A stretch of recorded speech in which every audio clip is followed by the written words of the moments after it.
This is Kolkata TV's podcast news. আপনারা শুনছেন পডকা।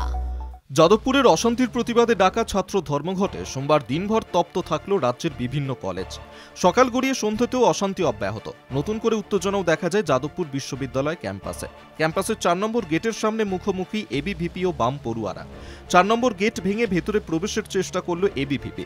বিশ্ববিদ্যালয় থেকে জোর করে বের করা হলো এবিভিপি সমর্থকদের। সামাল দিতে ঘটনাস্থলে পৌঁছায় পুলিশ।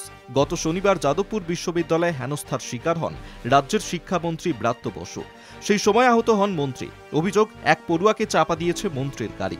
অন্য এক পড়ুয়ার পায়ের ওপর দিয়ে গাড়ির চাকা চলে গিয়েছে। সেই ঘটনার প্রতিবাদে সোমবার রাজ্যের সকল কলেজ এবং বিশ্ববিদ্যালয়ে ছাত্র ধর্মঘট ডেকেছিল বামেদের ছাত্র সংগঠন এসএফআই। কোথাও মার খেল বিক্ষোভকারীরা, তো কোথাও তৃণমূল ছাত্র পরিষদের সঙ্গে এসএফআই এর তুমুল ধস্তাধস্তি বাধে। পরিস্থিতি সামাল দিতে হিমশিম খেতে হলো পুলিশকে।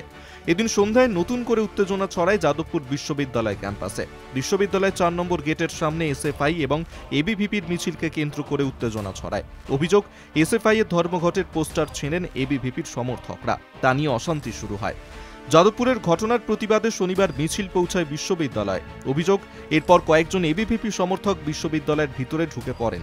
আচমকাই ক্যাম্পাসের ভিতর স্লোগান, সাউটিং শুরু করেন। বিশ্ববিদ্যালয়ের কয়েকজন পড়ুয়া ও নিরাপত্তা রক্ষী এগিয়ে এসে গেট বন্ধের চেষ্টা করেন। সেই সময় দুপক্ষের মধ্যে হাতাহাতি শুরু হয়। এবিভিপি সমর্থকদের বের করে দেওয়া হয়। এক এসএফআই সমর্থক ছাত্রী বলেন, আমাদের পোস্টার পতাকা ছিঁড়ে দিল এবিভিপি। এবিভিপি সমর্থকদের দাবি, বাম পড়ুয়ারা এসে তাঁদের মারধর করে তাড়িয়ে দিয়েছে। বিশ্ববিদ্যালয়ের সামনে একেবারে ধুমধুমার পরিস্থিতি তৈরি হয়। পরিস্থিতি সামাল দিতে আসে বিশাল পুলিশ বাহিনী। শুনুন পডকা, রাত দিন 7 দিন।